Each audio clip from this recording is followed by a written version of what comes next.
following is an interview with Mr. Walter Maynard Higgs, Route 6, 300 Lane Street, Church Hill, Tennessee, 37642.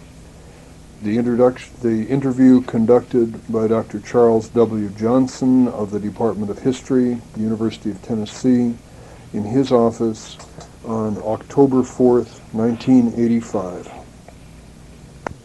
You enlisted in the service? You were drafted? No, I enlisted. Yeah, that's what I thought. October 8, 1940. Okay, so it was well over a year before the war started when you got in. What had you been, I usually ask a series of stock questions, like sort of what was your life like before you went in, and then what it was like when you got in, and then after you got out. Had you been in school before that? You got out of school and joined? Just graduated from high school. And so you were 17, 18? Right.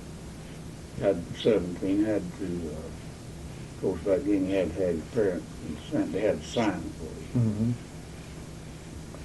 And other members in your family had been in service before, or so you were the first one?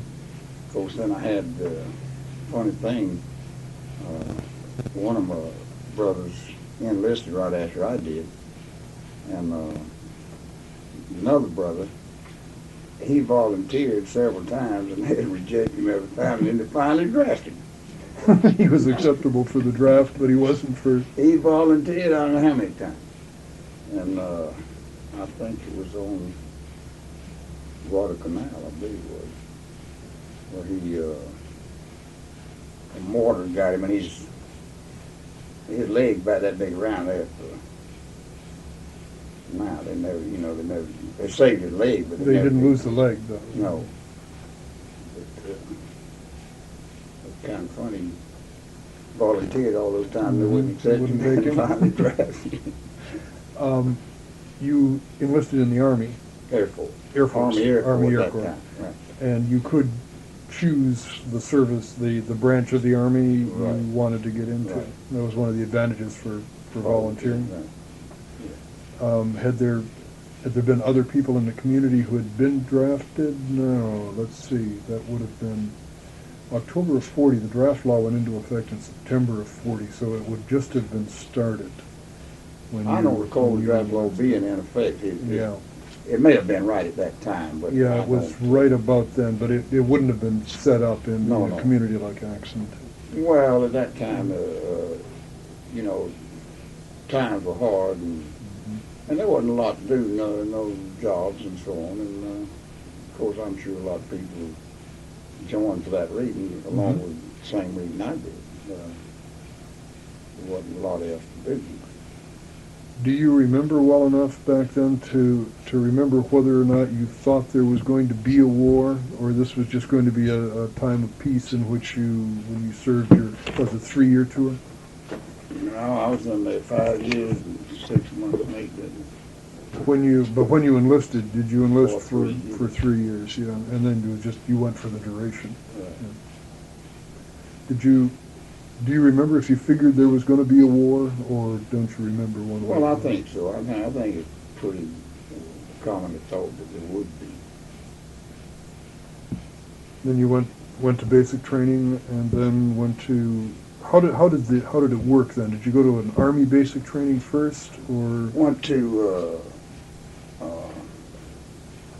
At that time it was Hunter Field, Savannah Army Air Base, in Savannah, Georgia. It was all tent city at that time, but later became built back and so on. But went there, and that's where I had basic training, and where I stayed until we were shipped to Philippines.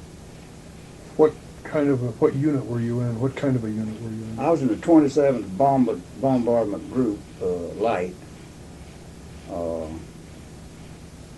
in about 17th Squadron of the 27th Bomb Group.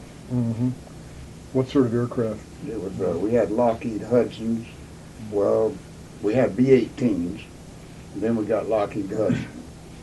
And of course, when we got to the Philippines, we had none. They had been diverted to Australia. And when did you get to the Philippines? Let's see, about 22 days before For the war, Pearl Harbor. early November then. Right. Early mid-November. Right. Not a very good time to go to the Philippines. No, Um, good time. do you remember where you were and how you heard that war had been declared or that Pearl Harbor had been bombed or something like that? Or what did you hear? Do you remember? I don't, well, of course, it was all over the radio that Pearl Harbor had been bombed, and of course, I guess it was the next night, we got bombed too. Mm-hmm.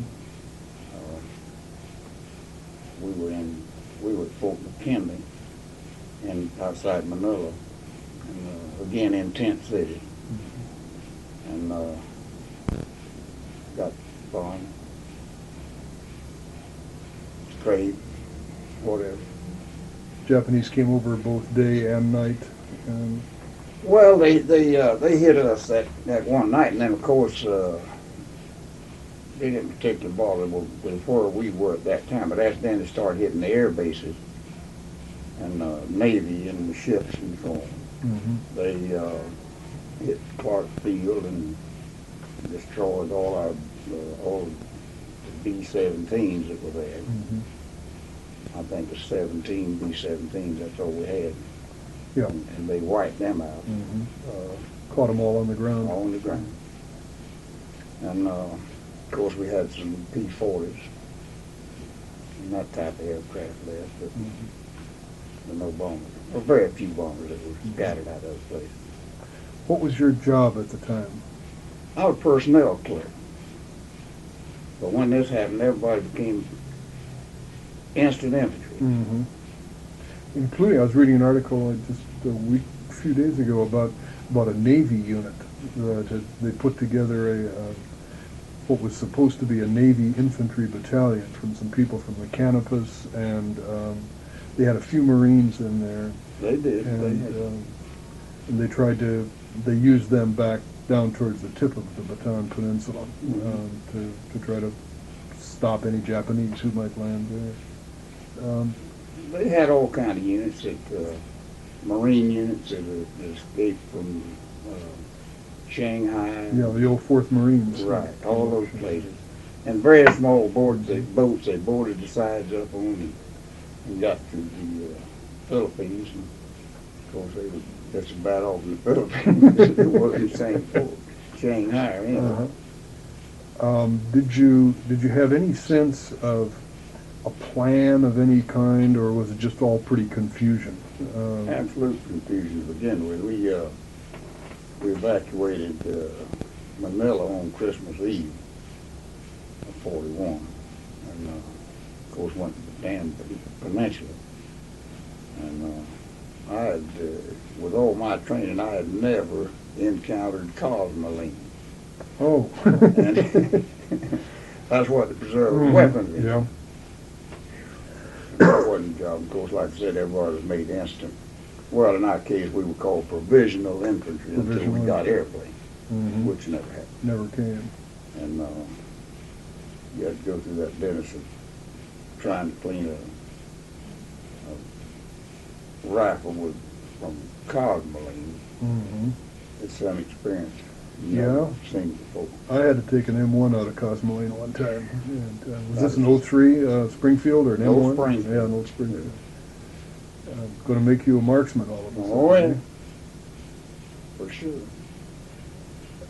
But I think probably did very well. We at least interrupted the Japanese timetable. Mm-hmm. Yeah, no question about that. Do you remember anything particularly significant about getting out of Manila and getting over to the Bataan Peninsula? No, nothing significant except perhaps everybody was, extremely nervous, excited, and this, that, and the other. And as I recall, this small vessel we were on, somebody blew the whistle, and steam, and of course it was loaded to the gills, and the steam, I guess, fell on everybody, and And that's what they thought they'd been torpedoed. Just a panic, total panic. Sure. But What kind outside of that, what kind of a boat were you on? just one of the little small inter-island boats that Mhm. the Philippines, those people over there have thousands of them, small Little motor driven Yeah. or sail or motor driven? motor Yeah. driven. And that's the way most of the people got out, was by boat rather than by Well, truck? some of them or- went around by road. They're trying to get all the supplies they could Mhm. out of Manila, old tube battalion. And some, of course, went by road, and some of them got through, and some of them didn't. But both ways, by road and by boat. Did you come under attack from the Japanese when you were at sea on the way No. over there? Or No. It was safe No. passage over? Sort of in right Yeah. coast, The corregidor guards Manila Bay pretty well, Mhm. so there's no problem. I thought maybe you might have gotten bombed or straight. No, this was in the night. And, Oh, the Japanese didn't do a lot of bombing at night. it was close enough so you could get across in one night's passage. Oh, yeah, It wasn't- within a few hours. And you came ashore and you stayed primarily with other Air Force people in your provisional unit, or were Right. you scattered around? Pretty much so, pretty much same unit. Did they have you dug in on the line, or were you back behind where the infantry was? Or No, it was sort of a static situation. We had lines, but also you were subject to, and we did on many occasions, the Japanese would attack from, try behind your line or Mhm. something, and you were constantly on the alert and on the move to try to prevent a landing. Any particular problems in supplying food or weapons, clothing? We hear reports, I heard reports at the time and later, that food got real short before the surrender came in Oh, April. absolutely. Matter of fact, it was nil, no supplies per se, nothing come in. It was live off the land situation. We'd go behind the Japanese lines and get Filipino rice and bring it back. And I mean, it's still in the husk, or whatever you call it. I mean, would you go by land or by sea, or By just land. just sneak through the lines Right. and get stuff? And bring it back behind our lands, and that's another interesting job, is getting that husk off that rice. How did you do that? Well, they have the way they do it all the time, because we've never been accustomed to it. You just have a little depression and a stump, sort of thing, and you take two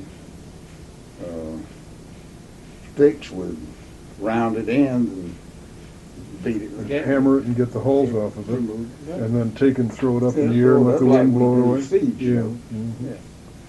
Yeah.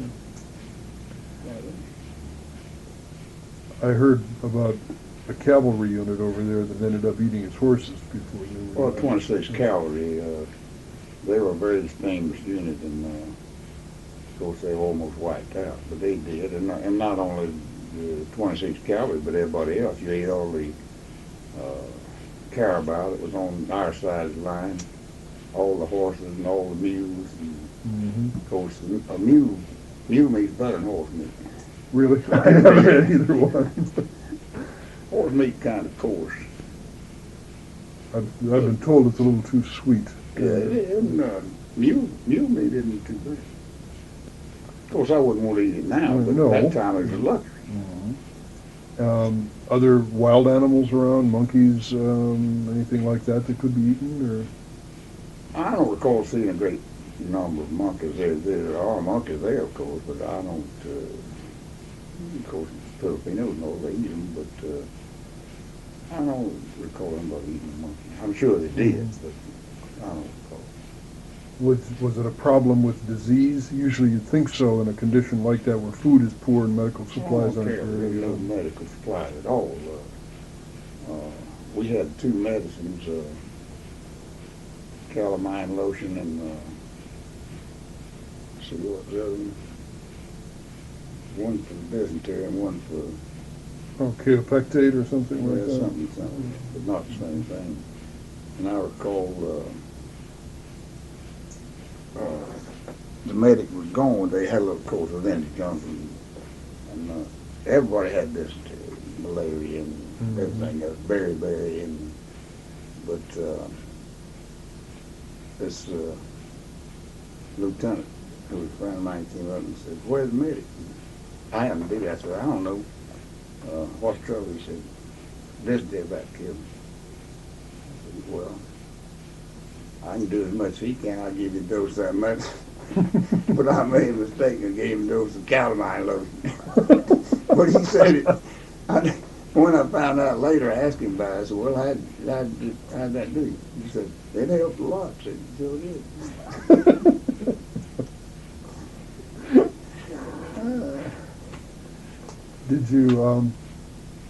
Did you get shot at personally? Oh yeah, many times. It was well, every night or every other night occurrence. You were on the firing line there and trying to be infiltrated. Mm-hmm. It was almost a continuous thing. Running short of ammunition, was ammunition a problem, or did you have pretty much what you needed? I don't think we ever ran short of ammunition, and I don't know if any others did. Apparently ammunition was the first priority to get stocked on the pan, and of course MacArthur, he had a plan from years back what he would do, and he anticipated the Japanese would attack him, the thing. And ammunition was not a big problem. Could have used more medical supplies, though. Well, because we had none. Did you anticipate any kind of resupply or any help from the States, or were you pretty sure that you were on your own right from the beginning? Well, I think he had something hope that supplies would be forthcoming, but then as time went on, pretty foregone conclusion that you would not. And the war for us wasn't looking too good during that time. I'm looking pretty bad, as a matter of fact. Wake Island had fallen and Guam was gone. And Russia, Moscow, Germany, Moscow. Right. It did not, that was a very bad time. And then, of course, when finally, I had a great deal of respect for Roosevelt, and of course millions of other Americans did. But they had confidence that he would do what he could, and personally I admire MacArthur. A lot of people don't. I felt he had a great deal of interest in us and would get back as soon as he could. But then when President Roosevelt made the speech, that more or less you served your purpose and we can't help you, so that was when it collapsed. Mm-hmm. Do you remember what you felt then? It must have been not a shock, course, exactly. Yeah, it was a great letdown. Uh-huh. Yeah, it really was. But I think you realize in your mind that had always been the fact. That was going to happen. Yeah, right. You didn't have to read a map too well to see the peninsula down there. There's no place to go. That's right. Yeah, I think it was pretty well understood, but maybe you didn't want to admit it, Mm-hmm. For understandable reasons. Yeah, right. All the troops on Bataan itself were ordered to surrender in April of 42. Right. And then Corregidor held out for another month. Right. You were on Bataan. You weren't back on Corregidor. You were Not on Bataan. Corregidor. I was on the way to Corregidor when I got captured with 8 or 10 other people, but I didn't make it either. But made it would just prolong it, like you say, another month. Another month. Yeah. You were on the march, or you were on a truck, or No, on the march. On the march, and Japanese suddenly arrived around you. Right. at that point, there was no way left to resist. Good. It always happens.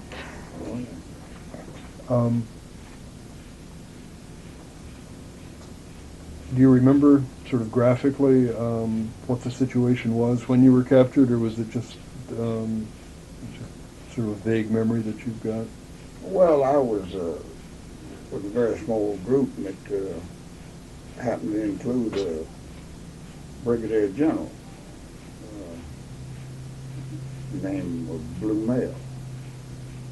And we were in a small group, and all of a sudden there's a lot of machine gunning and rifle fire and all that stuff all around us, and I don't know whether it was intended to hit us or not, but it didn't. But anyway, back in those days, you obeyed a corporal more than you obey a general today. But of course, we had a general. That was a big thing then, being a general. But of course, he ordered us to lay it our arms down, and we did. Here comes the Japanese. And so that, at that point, that part of the war was over for you. It was over. They took your weapons, of course. They take anything else when they? Well, strange thing about it. They would, of course, this was an ongoing thing. They'd do it any time the thought struck them, but they would. I remember one time we were in a group, and I had 2 pesos, 3 to 2 pesos, something, and probably nothing. And they come by and take my 2 pesos, but they'll have to give it to the next man in the line. But I got to watching it. Eventually, the next Japanese come by, he'd get it from him and get it from another, but eventually the Japanese wound up with it.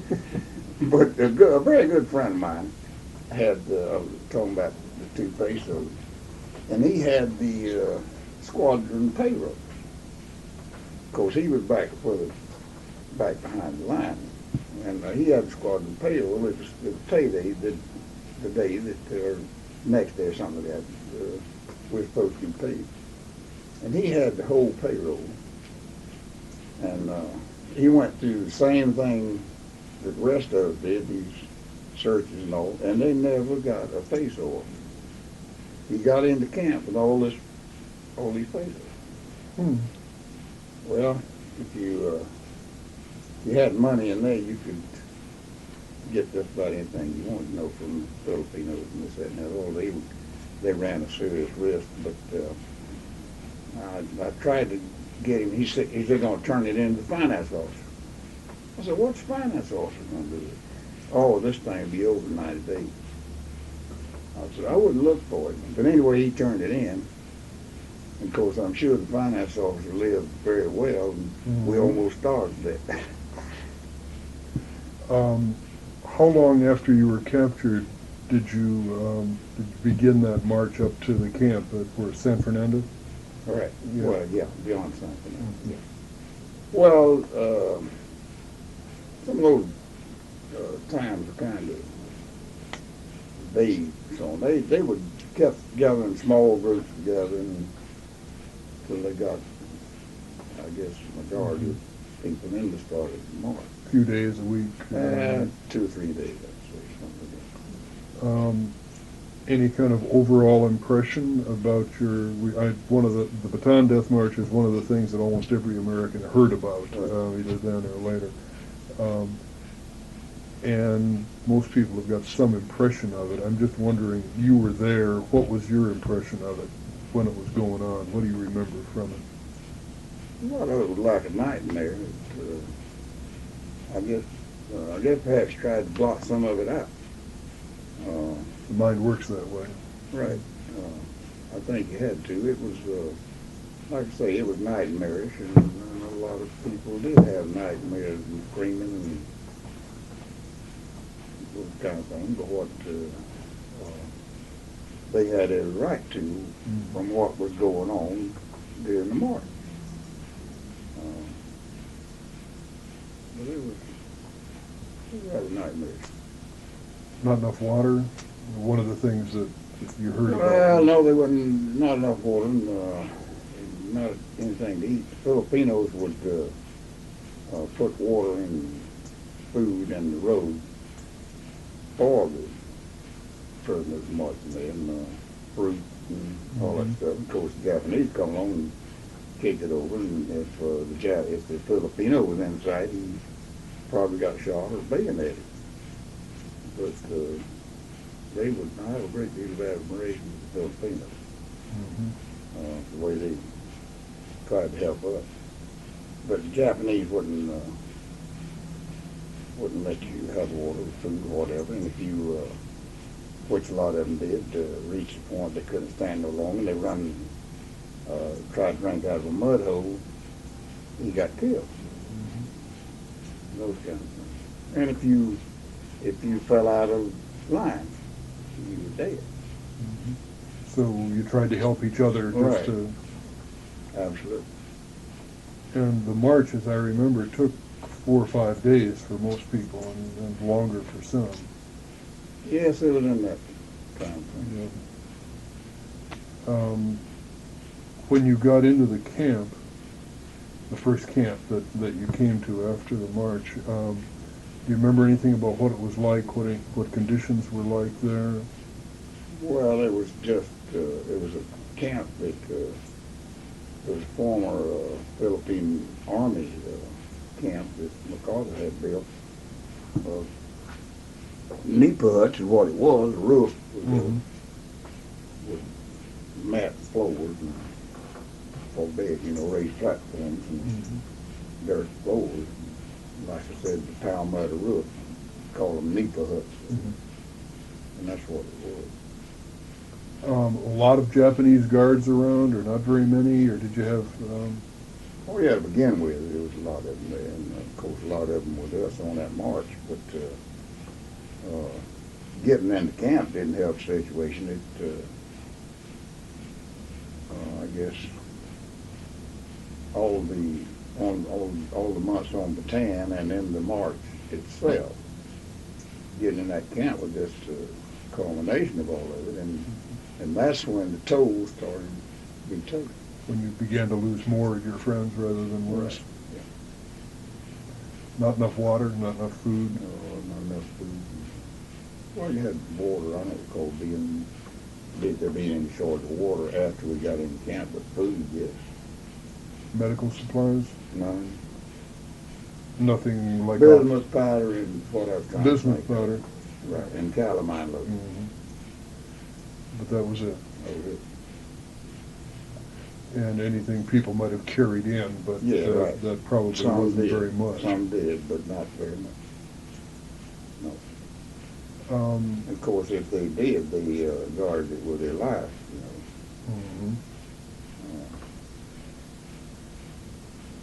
because it could have meant the difference between them living and dying. Quinine, for instance. Tell me about going volunteering and Oh, yeah, well, there was so many people dying in this camp until it was killing the ones who were alive to bury the dead. And some of the details, see, the northern part of Luzon had not been ravished like Bataan had in the southern part. And a lot of people, prisoners got getting out on details, work details. And they'd come back and tell you about how Filipinos helped them and how much fruit and food and all that stuff. And they came back looking in pretty good shape, pretty good physical shape. So the object was to get out of that camp and get on the work detail and get where there was some food. And I volunteered for one, and where'd I go? Back to Bataan. Wasn't even any leaves on the tree. Doubly unlucky, weren't you? Boy, I'm telling you, that was an unlucky road. Yeah. about having the children went. Except one thing, this Japanese cook, he liked to hunt for buried money.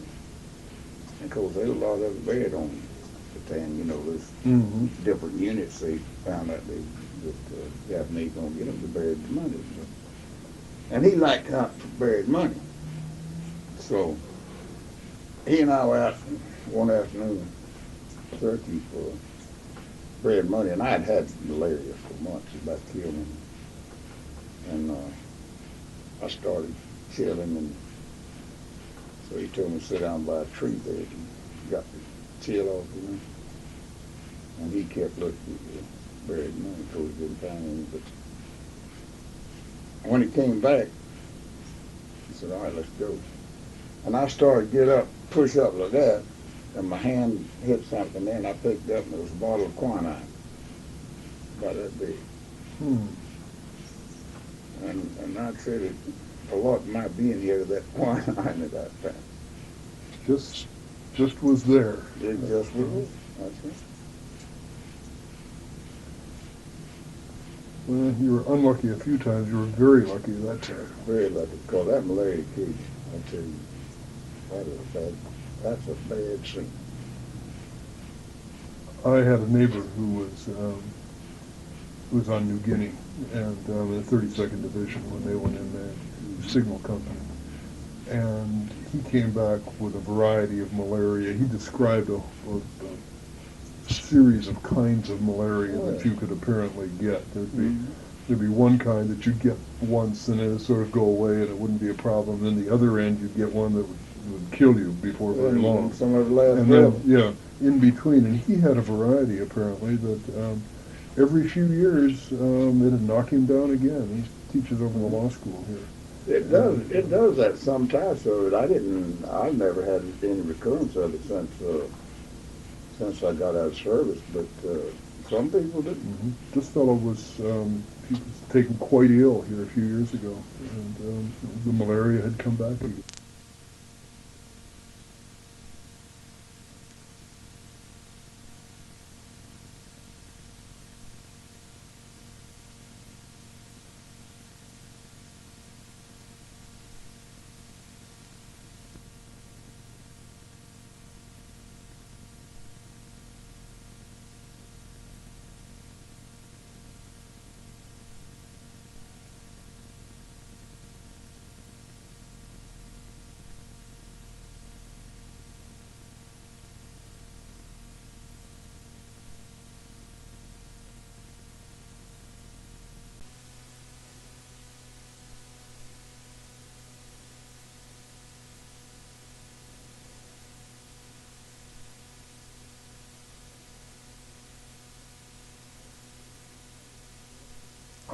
Any kind of a guess as to how many were in that first camp of yours when you got there? In the thousands? In the thousands, but I wouldn't have it good. Now, when we went in this camp, you have to remember there was Filipinos, Filipino scouts, Philippine Army,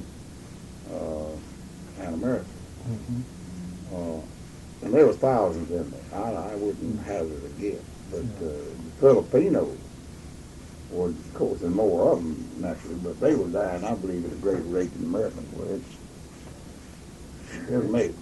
Any idea how come that the Filipinos would not last as long as Americans would? I really don't know. I never could understand that. I've always been amazed that they wouldn't, it being their own environment and so on. But now it could be wrong in my view of it. Like I say, there was more of them, and the percentage may have been less. But just observing, I thought it was a great number of Filipinos who died, and of course there was a great number of Americans. They would put 10 in the grave. If say you turned up with 5 for a grave, needed 5 more. You go back in 15 minutes and get 5 more. And that's what it was. So you imagine why anybody want to get out of a place like that. Indeed. Even if you did get unlucky and go back to protect.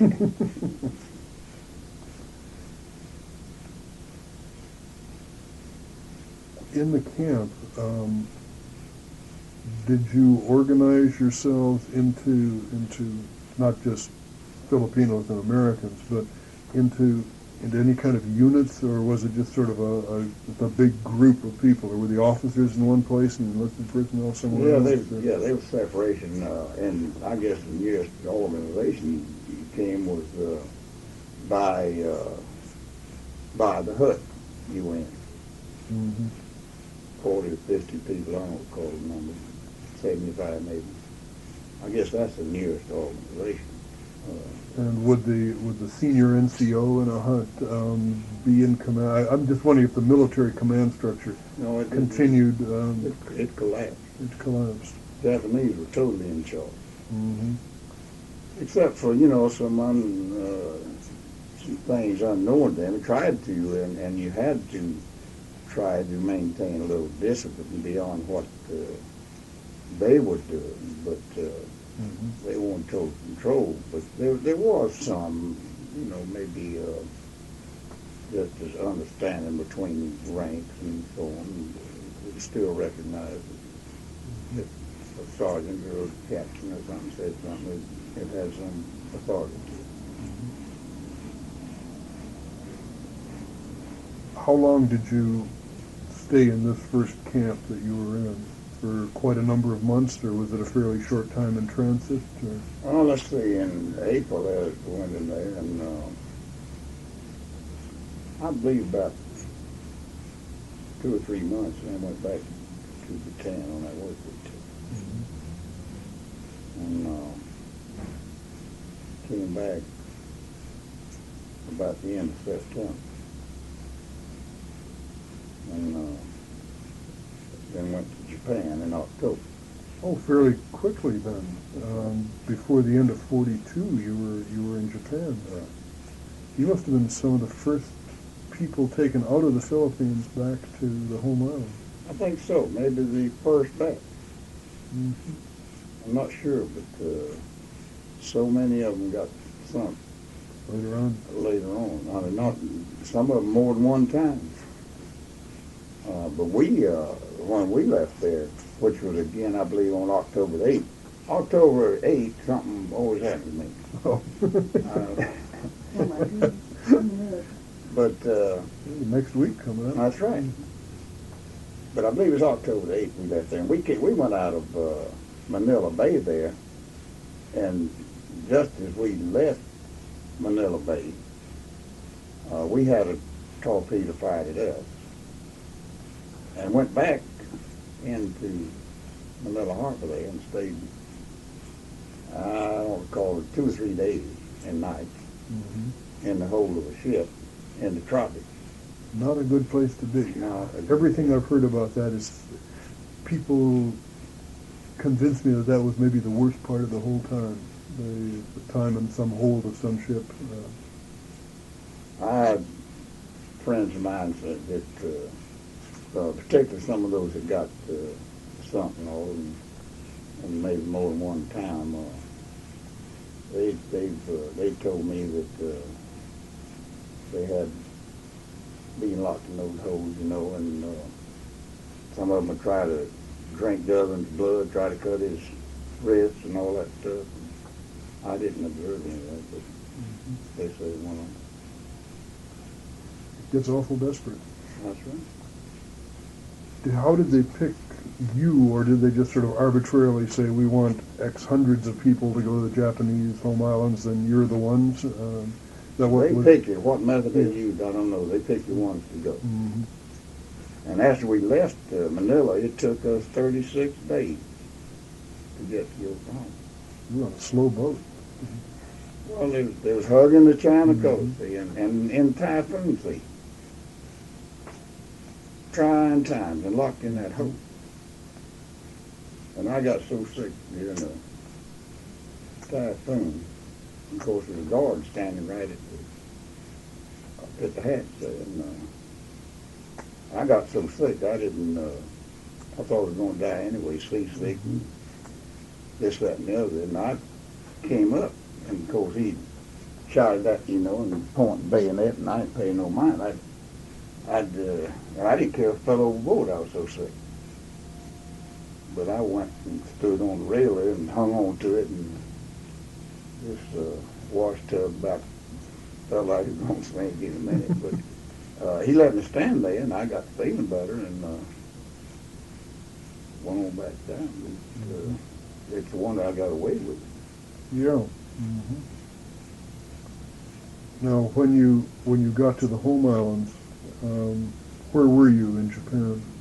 I was between Tokyo and Yokohama Okay. in a camp called Kawasaki No. 3. Kawasaki. That's a name that you still see. Yeah, right. Another strange thing happened. I was off of this ship, off the shipment of prisoner of war came from the Philippines. I was the only American that went in this camp. Who else was in there? Australians, Dutch, English, Japanese, and later, two Americans from Sitka who were captured when the Japanese attacked Alaska. Two native people came in there. But I was the only American wound up in this camp. How odd. I don't know how it ever happened. Kind of United Nations camp, and you were the only American representative. That's right. What did you think of the other people in the camps? In the camp? Well, I had a great deal of admiration for the British and a little less for the Australians, but almost as much for the Australians as the British. But I had a great deal of admiration for the British. The Japanese always told us that if Americans ever bombed Japan, they would immediately execute them. And we did get, we got bombed, and it so happened it hit right on top of our camp. And Casualties from the bombing? oh yeah, at this time I think there's 2 or 3 Americans beside myself, and 22 British. About 50 or 60 Australian, and the rest of the 300 or 400 or 500 made up of Dutch and Japanese. Well, this bomb fell between the Australians and the Japanese, and it so happened to build on a huge reservoir, and the whole thing just went down in there. Of course, the Japanese ran and left it. Didn't come back to the next day. And we had a doctor, nothing but pocket knife, no medicine, but the doctor. And we started pulling those people. He killed some Australians, he killed some Dutch, he killed some Japanese, no British or American. And of course there was people down there pinned under timbers and arms missing and eyes missing and all that stuff and screaming. And I had been stealing a little whale oil from the place of work and put it on rice and so on, you know. And so we improvised a light with pouring this oil in a tin pan and light it so this doctor could do what he could, which wasn't very much. And the Japanese came back the next day and told us that they had warned us that what would happen if Americans ever bombed it, and lined us up, presumably to shoot us, and every Britisher in the camp fell in with us. So if you shoot them, you shoot us too. And they tried their best to separate. I assume they were going to shoot. I don't know whether they would have or not, but they tried to get the British out kicking, knocking, beating, but they wouldn't budge, and so the Japanese back down. It's the kind of thing that stays in your mind. That's right. Sure is. Given your experiences, would you have been surprised, for example, if the Japanese had shot prisoners right out of hand? No, I saw them do it many times. no problem with that. They didn't have to get information from their CO. No, sir, it would have been no surprise whatever. And, like I say, sometimes I think a private in the Japanese Army had more authority than the general in the American Army. Looks like it. Sure did. You know what we had to go through if you wanted to shoot somebody. That's go away to president. Mm-hmm. But not in the Japanese Army. Not at that time. Now, it may have changed. I don't know, but at that time, But a guard in a prison camp had a pretty free hand. absolutely. Sure And unfortunately used it fairly frequently. did. Absolutely. Sure did. You said you were working outside the camp. What were you doing? Well, we worked at a plant that was formerly, to tell me, owned by General Electric. It was Tokyo Shibara Electric. And what they did, among other things, make transformers. And a lot of metal work in it, of course, you know. And that's what we did. Mm-hmm. Some of them, some people who are overqualified were machinists and all those kind of things. Worked in machine shops and metal shops and welding. And Did you get any kind of extra food or any payment for what you were doing, or it was just work you were assigned to do and did it? do it. Unless you could do a little bartering or something. There was a certain Little black amount. market. Yeah, there was a certain amount of black market even in Japan. Oh, yes. How does that work? Well, I don't know. This old man, old Japanese who was very good and they treated me very well, and he slipped me at food and so on. This was civilian? Of course, he got shot. But he slipped me food, and he was the foreman of this metal cleaning shop where you used acid sulfuric and caustic soda and all that stuff. And so I could go as a prisoner of war to the other parts of the plant without them suspecting me, because the Japanese way of thinking was, now if that prisoner of war goes over there, somebody told him to do it, and he's got authority to do it, and they wouldn't question. Mm-hmm. So I would go where the fuel oils and so on, oils and fuels were a precious commodity to the Japanese. Oh, yeah. I'd go and scrounge me a 5-gallon drum of oil and come back, and many Japanese would make soap. And he'd take it out and sell it, because the slave bottlers didn't have it. You couldn't get it. He'd sell it, and then he'd bring me cigarettes and extra rice and all those little tidbits. Mm-hmm. So that, So you were not living at least as badly as you had in the other camps. no. Well, the truth of the matter is, the Japanese were starving too. Mm-hmm. They really were. Now, some of the stuff in the scrapbook includes messages that you apparently broadcast over Radio Tokyo that were picked up by ham operators on the West Coast and then forwarded across the country. One time. One message. Tell me a little about how that happened, how... excuse me.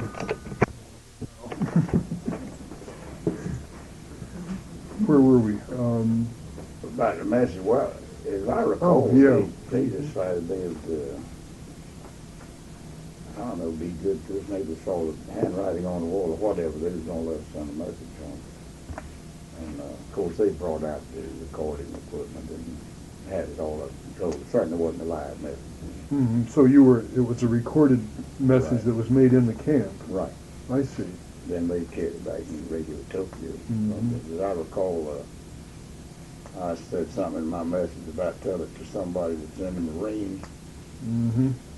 You know, maybe I said I'm doing fine, and And, you know, they were storing about the Marines. Tell it to the Marines. Yeah.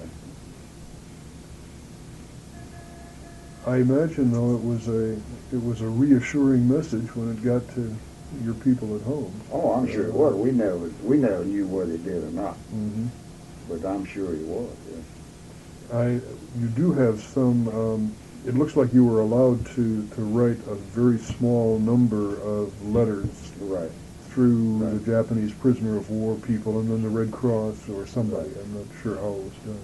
I forgot the frequency of it, but it was infrequent, as I recall, and limited to 30 words or something. I forgot the details, but very limited. Yeah, it looks like maybe 3 a year or something like Very that. limited, yeah. One every 3 or 4 months. Right. Did you get a feeling when you were in Japan? Could you sort of tell how the war was going by how the bombing went, or how more difficult the Japanese lives were? Did you have any sense of how long you were going to be there and how the war was going? Oh, well, not in the very beginning, of course, you didn't, because, like we agreed, things wasn't going too well, but then on my birthday, I guess it was in 44, we first, of course, I'd heard the Japanese talk. They feared the B-Mijuku, which is B-29, and they admired, but also feared MacArthur. But they really did fear the B-29. And like I said, on my birthday, I guess it was in 44, the first B-29 I'd ever seen. Your birthday is November 1st. November 44. Mm-hmm. I believe that's correct. But first B-29 I'd ever seen. You could And tell I it was something different. Oh, yes. And of course, I was working in this place, and I heard this airplane, and I knew it wasn't Japanese, because he was way up there. Mm-hmm. And this Japanese I worked for was named Pseudo-San. Well, Mr. Pseudo. Called him up on Mr. Pseudo, and I said, Pseudo-San. And we looked and said, up in them contrail, that B-29, long B-29. And we need you cool. So what he was doing was observation, he was photographing. And then from that time on, the bombing got more frequent and more destructive. There had been earlier bombing raids, or not? Well, Doolittle. Yeah. And of course there had been some others that was never publicized and that we didn't know about. Mm-hmm. There had been some minor hit and run thing, no great Yeah. damages.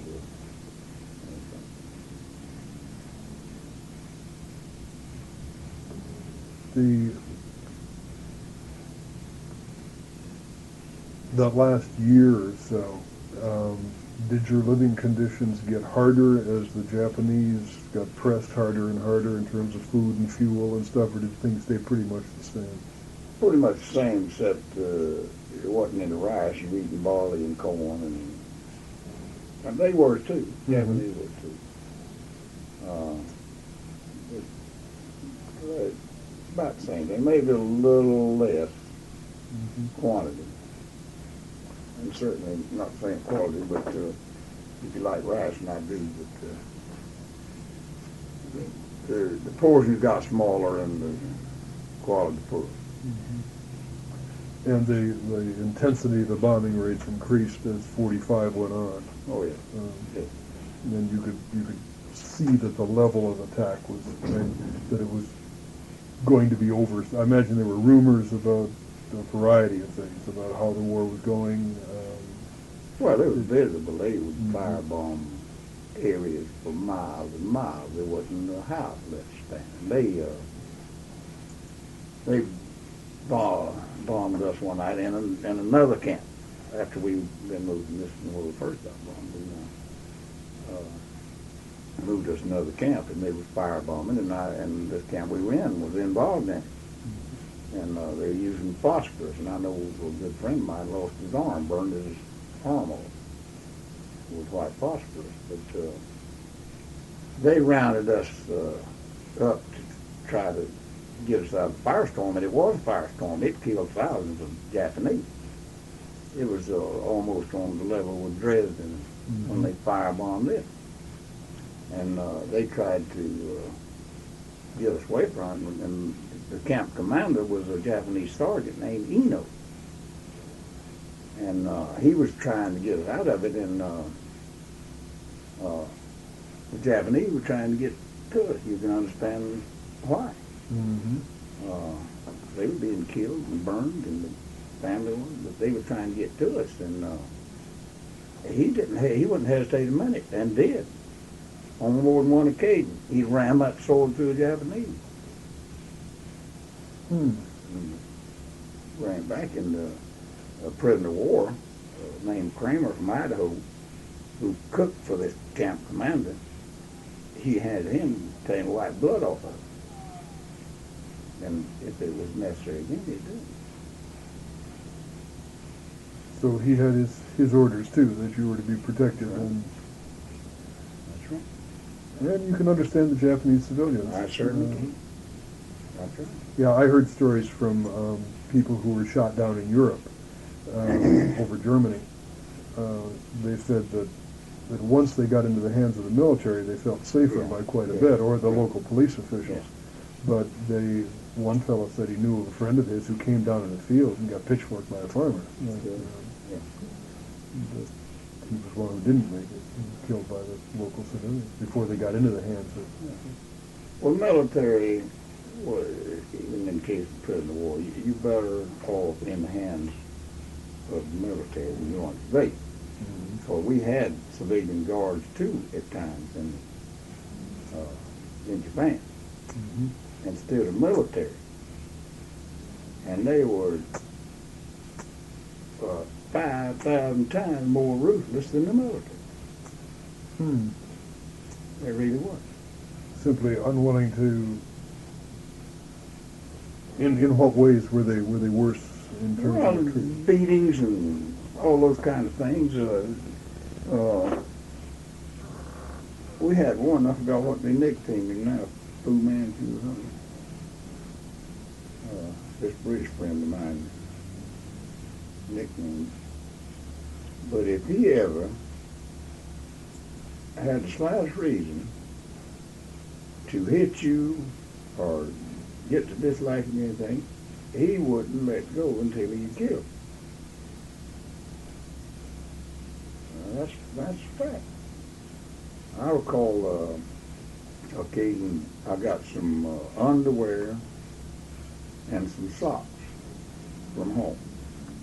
Small quantity, I don't remember how many pairs of each, but I got these clothes, and because you had body lice and all that stuff, and no facilities in the camp where I worked had plenty of hot water and so on. And I would take my clothes down there, and kill the lice in that hot water and so on, and try to keep clean, keep the lice off me. But I took these clothes and washed them, boiled them, and put them out on the line, right outside of where we were working. It wasn't 5 feet away, except it was through glass. And in 5 minutes, somebody stole it. So Eno and I were talking about it. Or not Eno, but the fellow I worked for, Pseudo, we were talking about it, and he said, well, don't say anything about it. And I'll try to get you some more. It won't be the quality, but I'll try to get you some more to replace it. And while we were talking about it, I looked around, and there stood that damn civilian guard. And they had the authority to jump on the Japanese civilian the same as they did us, I guess, because they'd do it. But they carried a big wooden stick. And he started hitting me with that stick. And I said, no, hell no. You don't do that, because like I tell you, if you ever touch it, you kick it. May not that day, but you really would. So I said, no. And so I said, we'll go back to the camp and we'll talk to your boss, Sergeant Eno, who was military. All right. So we went. And I told Sergeant Eno what the score was and that of my concerns of this guard. And you won't believe you never seen anybody beat till the Japanese beat. And he like beat that civilian guard there. And he never bothered me again, and never bothered another person. Put the fear of God in it. He sure did. See, when they got you underwear. No, he isn't the one that got him, but he was a guard, see, and me and this fellow I worked for, we were talking about it. We didn't know he was anywhere around, but he was listening. And of course he wanted to get his nose in it anyhow, see. But, Had you learned enough Japanese by that time to carry on a fair conversation, or? yeah, pretty well. I never did have that much interest in it, but for self-preservation, I had to learn a certain amount of it. And I was called on to do the interpreting and this, that, and that. Like I said, I wasn't ever that good at it, but I knew enough To get by. Just at the very end of the war, I've heard stories about the Japanese guards just sort of bailed out and left the camps, and They did, military too. and that's what happened right at the very end of the war to you. Well, we went to work this morning, of course, and so I don't know, 9 or 10 o'clock or something, the siren rang, and they put us in this shelter, underground shelter. And so this strange, we could hear the loudspeakers. They got the loudspeakers in factories in Japan, I guess, in other parts of the world too, you know, where you continue to hear all this propaganda and they can interrupt your life any moment they want. But this strange voice came over there, and I told this Englishman next to me, I said, well, it's over, that's the Emperor. Hell it is, they said no. But you could tell it wasn't the typical Japanese speaker. Mm-hmm. And it turned out to be them. And that's when the war ended. So they lined us up to Keswick Camp, which is about 3 miles away. And again, the civilians tried to get us. Last chance, huh? Yeah, last chance. But they put us, we got back in camp, and like I said, the civilians disappeared. And the military came in and set up their machine guns and so on around the camp to protect the And a couple of days later, here come the Hellcat. And knocking down houses like it was doll houses, all them crates of shoes and food and all this stuff. And we wrote a message on the top of the building that said, enough. Well, it was falling out. We had a small compound. It was falling outside the compound. And finally, but anyway, we wrote the message that said enough. And here comes one over there and drops this little tube in the camp and said, we got it and you're going to get it. But it was all falling outside the camp. So the civilians were getting it. They were getting it. So Sergeant Eno, by the way, who had been commander, he was still there, and he was at the gate. And we went up there, Joe Taylor, who was the ranking non-commissioned officer in the British contingent. Joe and I went up there, and I told Eno we wanted to go outside, and he said no. The Japanese had killed him. So we told him the war was over anyway, and he had his sword on, and I told him to give me his sword if the war was over. And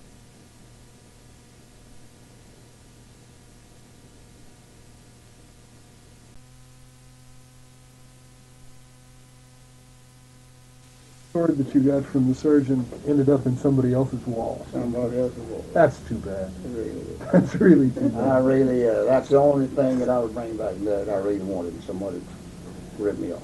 Well, we have some chopsticks. Yeah. I think they came my way. No.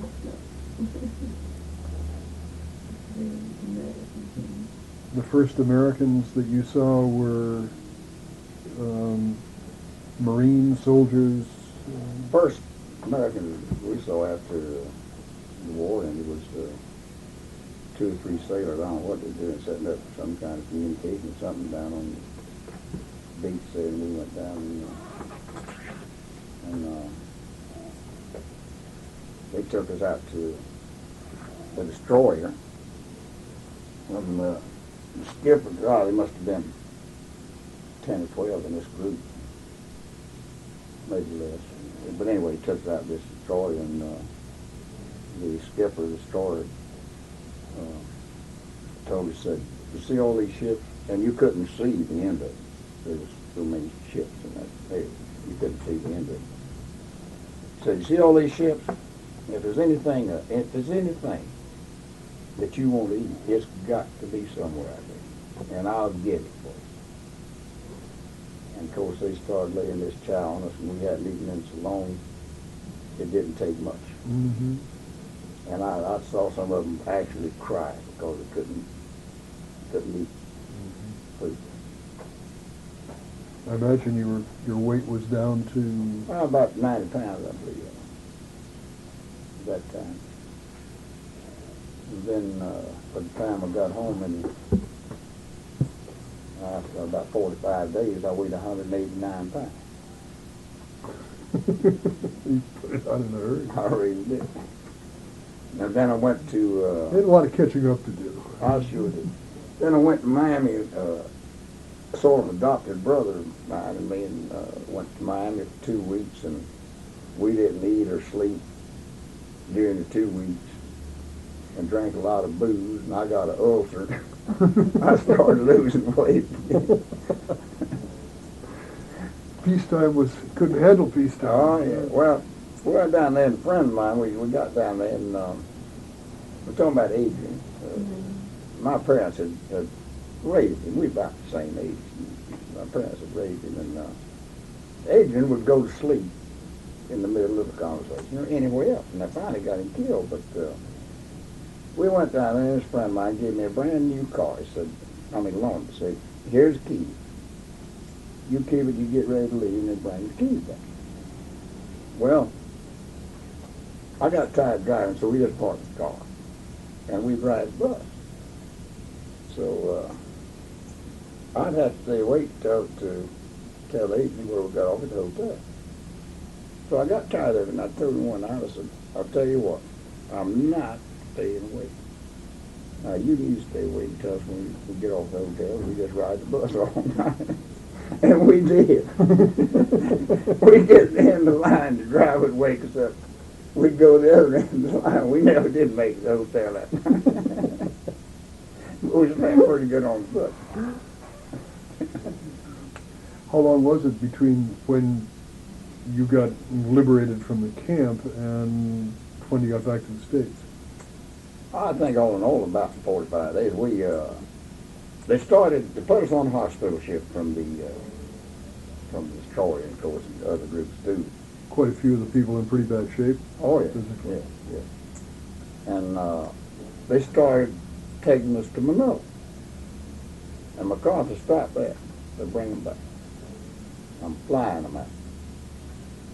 So he flew us to Manila, and we went to camp there, and whatever you wanted beer, you wanted cigarettes, you wanted candy, or whatever you wanted, it was on MacArthur, or on the government, in MacArthur's order. And from there, we took the boat back to the States. Come back to San Francisco, or Right, in San Francisco. No, came to Tacoma, Tacoma? Seattle, and then ended up Fort Madigan Hospital. And then by rail, well, I did, and several others, Madigan General and Atlanta. And then got a pass, you know, to go home, and then had to come back and so on. Eventually, 6 months later, got out. I imagine there'd been a lot of times in the preceding 3.5 years that you had doubted that you were going to make it, or did you never doubt that?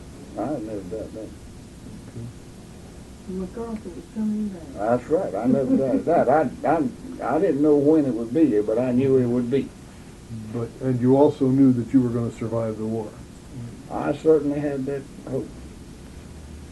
I didn't never give up. I saw a lot of them who did, and when you gave up, that was the end of the road. I saw plenty of them. If you could ever get a person who, you could tell when he was through, when he gave up, and a couple of days all it took, and he was dead. But if you get him stirred up, get him mad, or any kind of thing, that'd bring him out of it. But if you let him alone, he'd lie there and die. He sure would. I saw it happen on more than one occasion. And you could tell very distinct when everybody, I guess you would certainly will yourself to death, because that's apparently what they would do. They just didn't care enough to live. No, sir, no more. I'm not going to tolerate any more of it. It was the attitude, and I'm never going to get out of here anyway, so. But if you could turn him around, like I said, by getting him mad about something, in some manner, he'd snap out of it and be all right until maybe the next time. Spend a lot of time talking about food and dreaming about food? I Or? guess that's the main topic. Sure will. Very, very important. That's all you do think about, really, is food. But no, we used to have arguments in little groups in the camp with the Japanese military. And of course, the average Japanese thought they were going to win. I mean, they really did. But the people who knew there was no way whatever. I know going over during this 36-day trek from Manila to Yokohama, I was talking to this Japanese colonel, because he spoke English better than I did. And I said, "Colonel, who's going to win the war?" He said, "There's no doubt about it. Material wins war. And Japanese had them. Your country got unlimited. And that's who wins wars, people with material." He's a realist. Oh, yeah. Well, it was surprising, at one time our camp commander was Lieutenant Colonel, that I recall. Graduate of the University of California. Like I say, he spoke better English than I did. But see, there was a period there just before the war when they were all called home, if you recall. You didn't recall. He was about like me. He wasn't that old. Well, he may not recall know about it. by experience, but I'm I sure. didn't know that, though. Yes, sir. That's absolutely right. The message went out. Practice what they learned. Come home to defend the motherland. You're still a Japanese, no matter if you've been in America for 300 years. Your ancestors, you're still Japanese. And a lot of them bought it. And they went. And the ones who didn't ended up in relocation centers. Right. And then that thing got turned around, and some of the finest soldiers in World War II with the Tennesseans. Yeah, they fought in Italy and all. Right. Germany. 442nd Regimental Combat Team. Right. Absolutely. They were from both Hawaii and from the West Coast. Yeah. Did you have any particular feelings about Japan and the Japanese when the war was over, and have they changed over the years, or do you still feel pretty much the same? I never did really have any hard feelings toward the Japanese in general, individuals, yes, but not the Japanese as a group. was over in Vietnam, and I had this good friend from South Korea who's a colonel in the Air Force. And we usually went out there every night and ate and all that stuff. And I also had this friend named Danny something. He was at the East Side, from Japanese Americans from Hawaii. And I know Colonel, you and I were sitting there eating one night, and Danny came by and patted me on the shoulder, man, how you doing, this, that, and the other. And I said, fine, how you doing? And introduced him to Colonel Yu. And when he left, he said, Mr. Higgs, don't ever introduce me to another Japanese. I hate them, and I'll always hate them. And I just don't want anything to do with it. But I never feel that way. Some people certainly did. I know when we got back to Manila, there was the thing that kind of turned around. There's Japanese prisoners there. See, there's the American forces picking up trash and digging ditches and this, that, and other. And a lot of these ex-prisoners, they jump over the trucks and attack the Japanese prisoners. And I never did exactly feel that way about it. But on an individual basis, yes, they plenty of you slit his throat and do that to you, but not the whole Japanese race. Mm-hmm. Varies from person to person. I've interviewed a fellow not too long ago who was from Oklahoma, and his hatred, I use the word advisedly, is still very real and very much there, and it's very much across the board. He wouldn't drive a Japanese car. For some reason or other, he hasn't. Well, he generalized to all of the Japanese, and that's where he's still carrying it at that level. Other people, yourself included, are more selective in their feelings about it. Now, I wouldn't, not just particularly to a Japanese car, but I wouldn't drive any foreign car. Your wife mentioned that to me when we were talking I before. would not, because I don't have the greatest deal of love for the unions in this country. They've certainly done some bad things even to themselves, but I wouldn't buy a foreign car. It kind of rankled me to see, I work for the government. Mm-hmm. It kind of rankled me to see half the people like me who work for the government drive a foreign car. Mm-hmm. Of course, that's their business, but I still resent it. Mm-hmm. I really do. Yeah, I understand that. Taxpayers are paying their salary, but they're buying a Japanese or German or whatever. But there again, that's their business. Ain't nothing I can do about it. But perhaps if I could, I would. Is there? I never know all the questions to ask in an interview, and that's one of the kind of frustrating, interesting parts, because you never sort of get to the bottom of anything. Is there anything you want to tell me particularly about your experiences, either in the military or whatever, that we haven't touched on? You can't do it all in an hour. No, I'm not trying that. I really don't know of anything in particular. Just I think of right away. nothing necessarily sort of profound and final or anything like that. Just anything that you've thought about that you wanted to mention to me. No, I really don't know anything offhand that we haven't pretty well covered.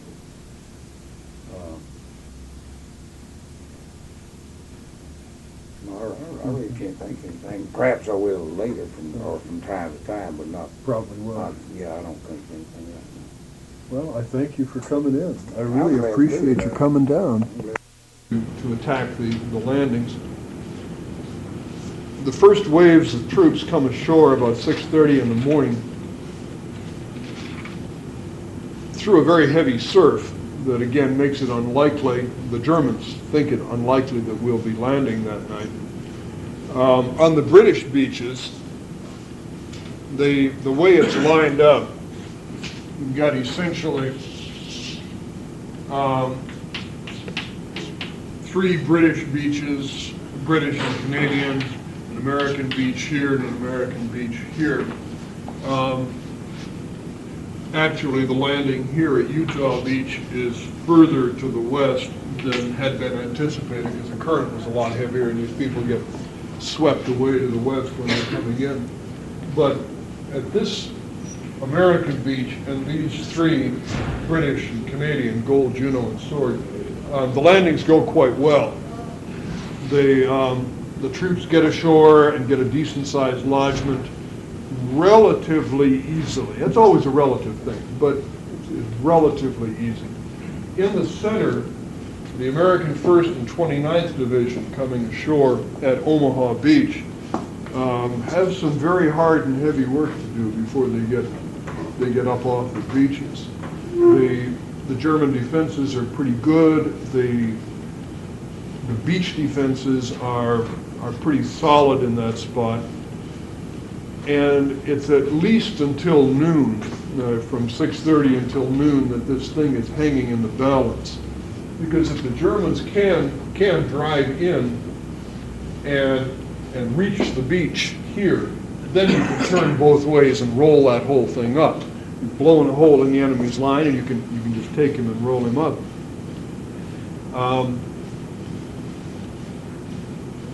And they come fairly close to splitting it, but not close enough, as it turns out. By that night, we have some 50,000 troops ashore. And casualties are heavy, not as heavy as expected. The estimate was that the airborne troops were going to lose up to 50%. And overall casualties, it was feared, would be somewhere around 25%, which is heavy going, as you know. The casualties weren't that heavy. Killed, wounded, and missing about 6,500 Americans and about 4,000 British and Canadians. So casualties with roughly 50,000 troops ashore, 10,000 casualties the first day. Those casualties will drop off. That percentage will drop off as more troops come in and the Germans are pushed back a little. About 10,000 casualties out of 50,000 troops, about 20%. Some of the units lost more heavily than others, of course. 1st Division especially, and the airborne troops lost, but not as badly as they had anticipated. By the end of June, within the next 3 weeks, we pour in an incredible amount of troops and ammunition, equipment, supplies, and we have pushed out in that 3 weeks a distance of perhaps varies along this perimeter. As deep as 30 miles, as shallow as about 15 miles, but plainly not going to get driven back. By the end of June, there seems no question that the lodgment has been made. We've got the troops ashore. There is no real chance anymore for the Germans to drive us back into the channel. By the end of June, we have in France almost 1 million men.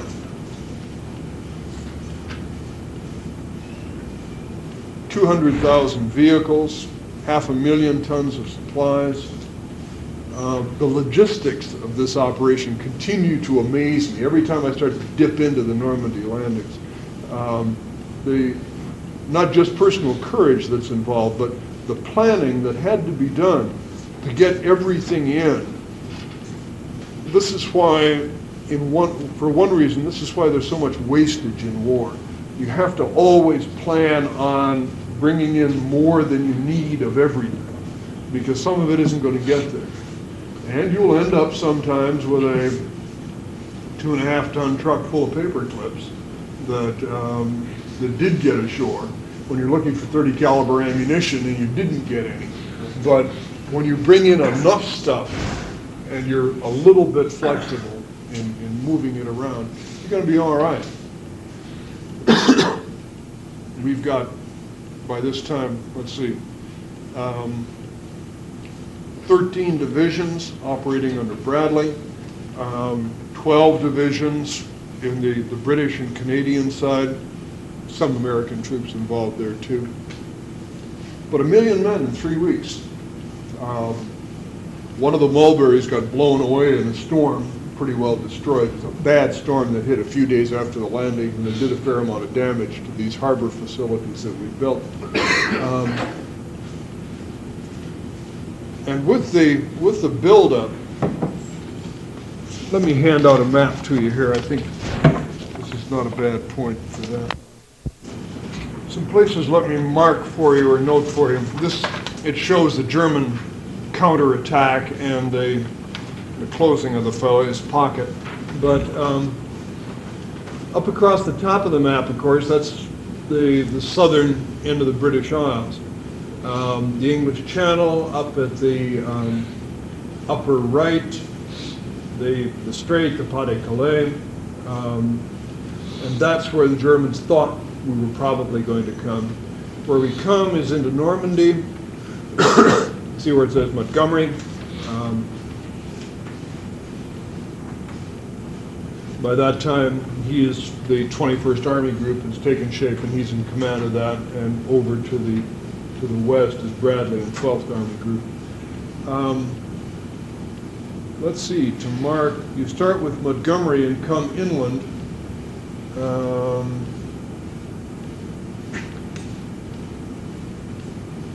See Dempsey, Second Army, it's the British Second Army. And immediately to the left of that, to the west, you see a line with 5 X's in it. That's the dividing line between British troops and American troops. And right at that, where those 5 X's end there, in that line, you see Saint-Lô, S-T-L-O, Saint-Lô.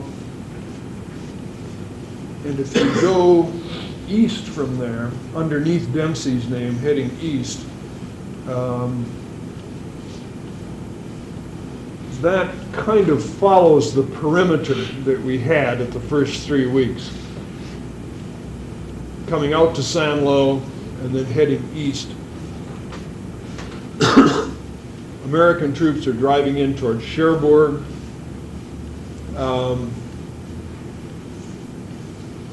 Up at the top of the peninsula there.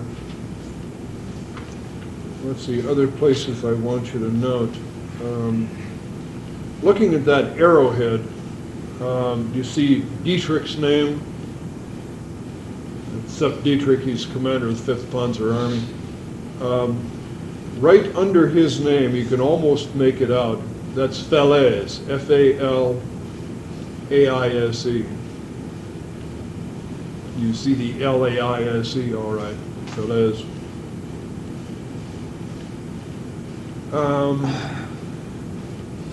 At the very tip of that arrowhead, you see Avranches, A-V-R-A-N-C-H-E-S, Avranches. That's the city that the Germans are driving for, but I'm getting ahead of my story there. Way over in the east, you see Paris. That'll help you locate it. Vis-a-vis this map, Paris is here,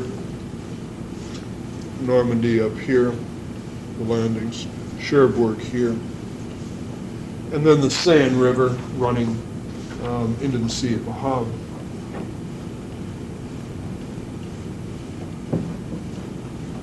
Okay, hang on to that. The plan, and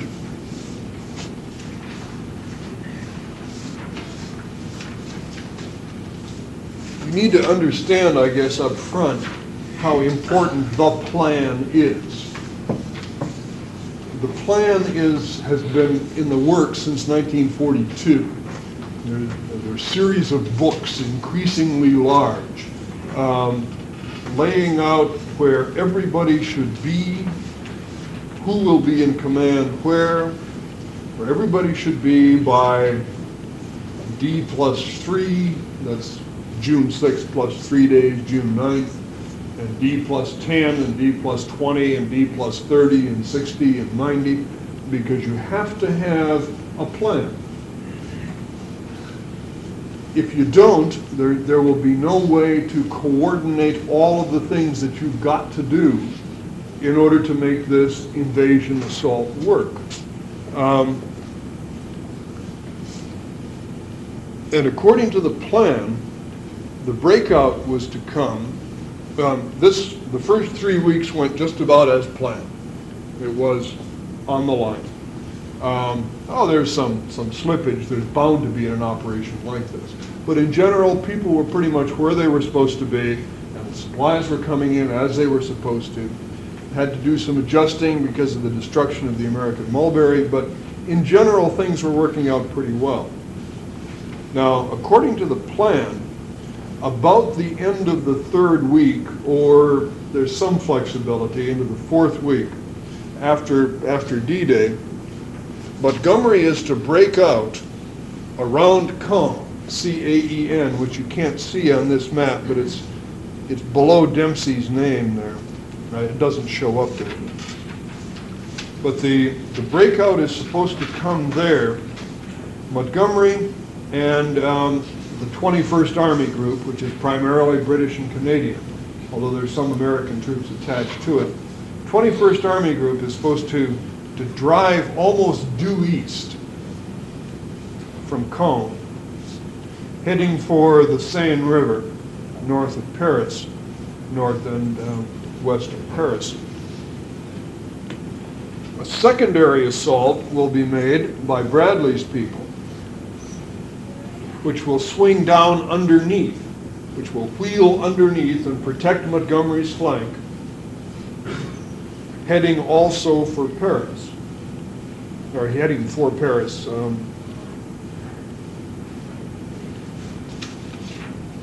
Beginning in mid-August, there will be a third invasion, well, a second invasion, but a third army coming up from the south, 6th Army Group, coming up from that invasion at Marseille, which will come into the line and protect Bradley's right flank.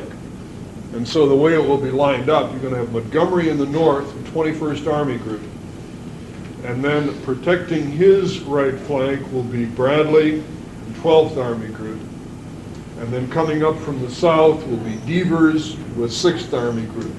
And that will be the way the 3 army groups will line up, driving across France and into Germany, it's hoped.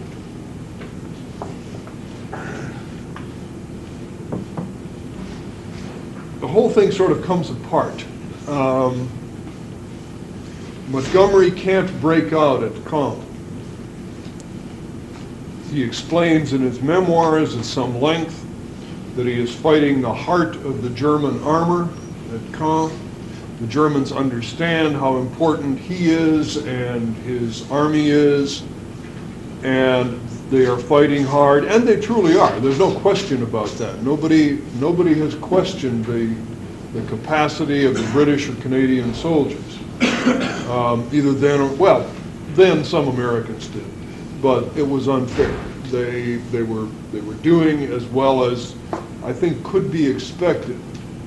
But there seems to be, again with Montgomery, there frequently seems to be at the top the lack of capacity to do what's needed when it's needed. And there's increasing frustration in Eisenhower's camp with Montgomery's inability to break out as the plan went. Because the heart of the whole future operation depends on Montgomery breaking through and heading up along the channel, clearing these channel ports as he goes, so we can begin to supply across through normal ports. And the major thrust in the whole plan was to be Montgomery and 21st Army Group driving through through Belgium and Holland and into Germany. The Americans, Bradley, Hodges and Patton further south, is to be a secondary assault. That's the way the plan is laid on. The primary assault is to come in the north. And Montgomery can't break up. There are a series of tough attempts, and they don't make it. Bradley is given a chance to use 12th Army Group, the Americans, particularly what's called the First Army under Courtney Hodges, to break out further east. Since Montgomery can't seem to do it, the supplies are piling up, the beachhead area is getting incredibly crowded. We've got better than 1 million men in here now. And we're not using up that many in the front. And so Bradley will be given an opportunity to use Hodges' First Army to break through the German perimeter at Saint-Lô, substantially further to the west. And that's the way it comes down. On the 25th of July,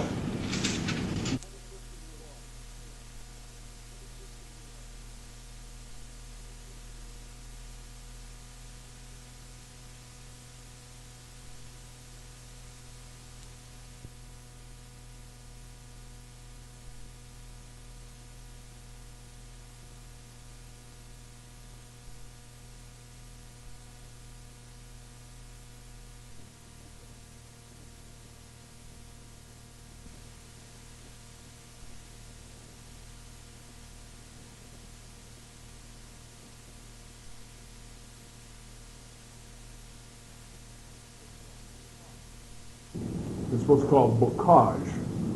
Bocage country, B-O-C-C-A-G-E. It's a series of very small fields, maybe 2 acres, 3 acres, 5 acres, 8 acres, that are surrounded by hedges that have been built very thickly, that grow very thickly over the generations, frequently with thorns and things in them to keep cattle from getting through. And between these fields, there are frequently sunken roads that have been there for centuries, that have gradually gotten worn down. And so you've got a whole series of separate battlefields, one after the other, each one isolated from the other. Each time a tank tries to go up over these hedges, it exposes its vulnerable underside, where it's got the least armor, and it gets blown up, knocked off. Some rather clever enlisted man, I believe, sergeant, decided that maybe the best way to go is to build hedgerow cutters onto the front end of the tank. And so you get some sharp angle irons and weld them onto the front end on the underside of the tank. They can come in and dig into these hedges, and as they're pushing forward, will pull up a chunk of the hedge and get on through without exposing themselves. And that gets to be a kind of standard, very quickly, gets to be a kind of standard look in a fair amount of the armor. But the Germans fight bitterly for every field. And it's a tough, costly battle around the edge. The breakout comes at Saint-Lô, and once that breakout happens, then the opportunity for American armor, particularly, to run is substantially more open.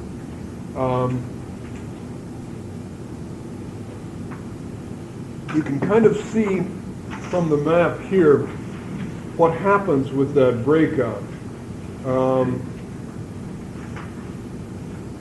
Hodges and First Army makes the original breakthrough in the German line. And then Patton and Third Army are fed into the line and through First Army, heading down south. Patton has finally got himself a command, and it is a tool which he will use with real skill.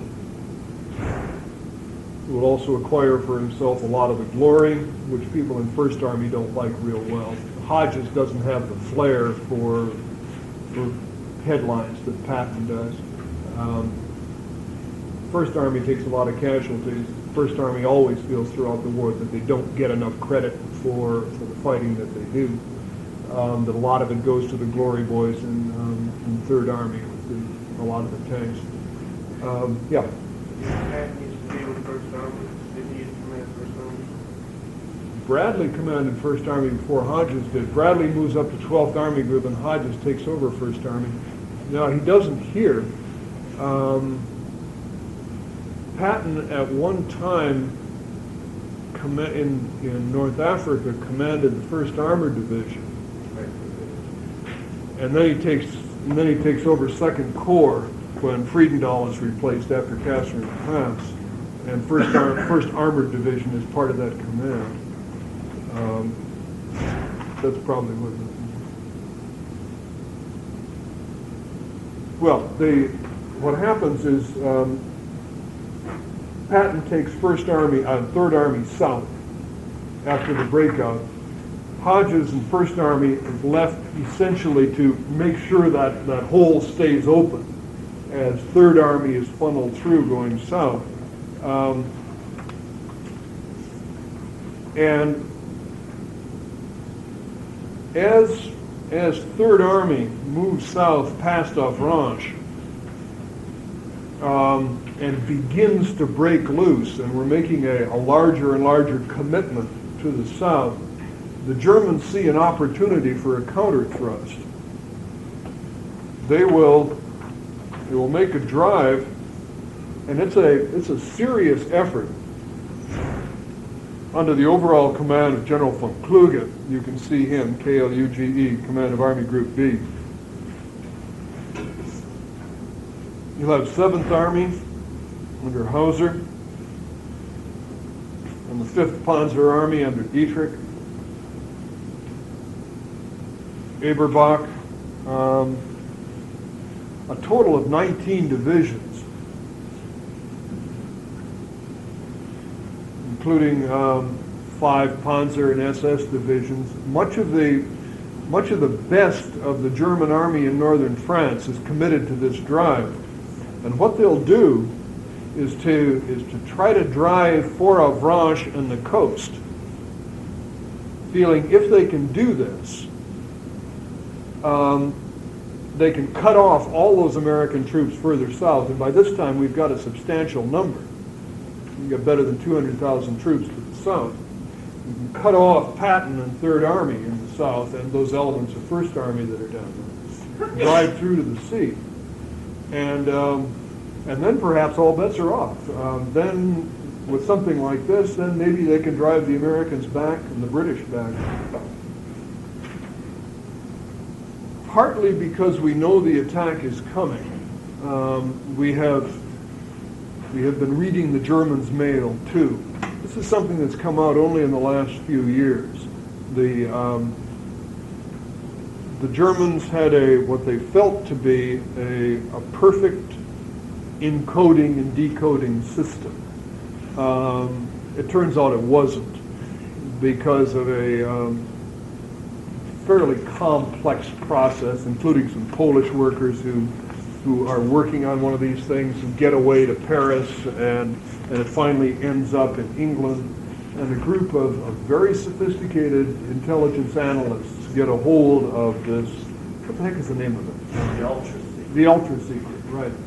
This box, which will enable, if you know what you're doing and do it well, it will enable the British, and they share it with the Americans and others, at the very highest levels only, to know what's planned generally.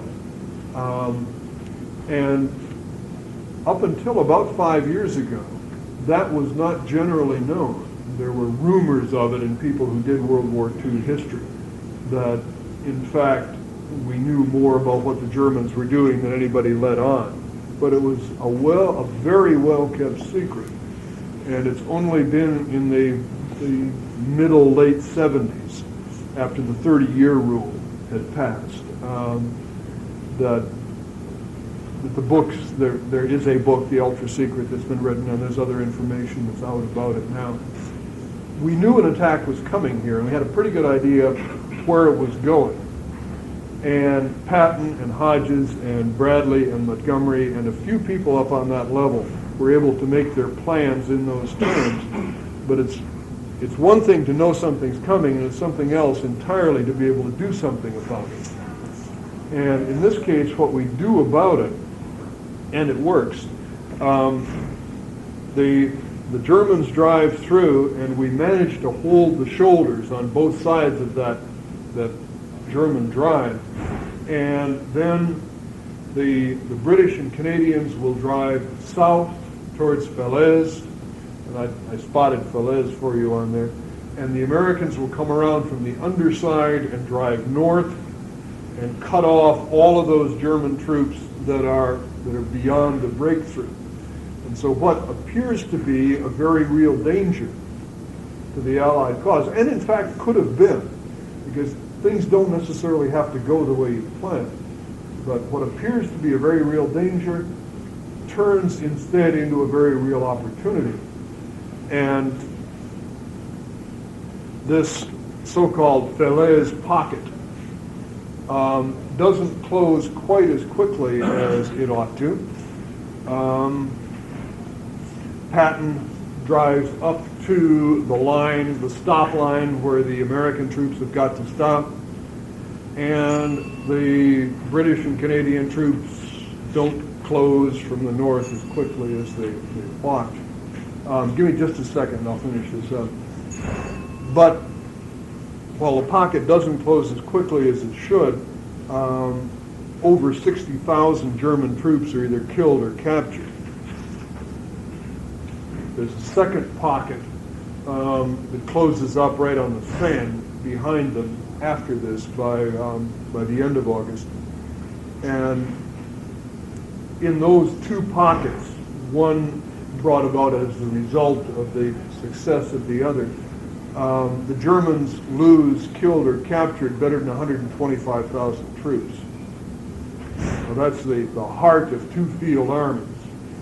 And from that point on, the German defense in France is a disaster. They've lost the heart of their best troops in all of France.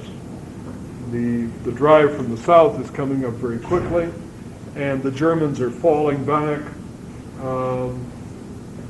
What's left of them are falling back rapidly, and it's a glorious time for the American army, especially the armor. This is what armor dreams about. Good country, plenty of room to run, 30, 40 miles in advance in a day, getting in behind, creating the kind of chaos that armor loves to create. It's very, if you're going to be a soldier, this is not a bad time to have been in Third Army, heading for Paris, the Germans running in front of you. Have a good Thanksgiving.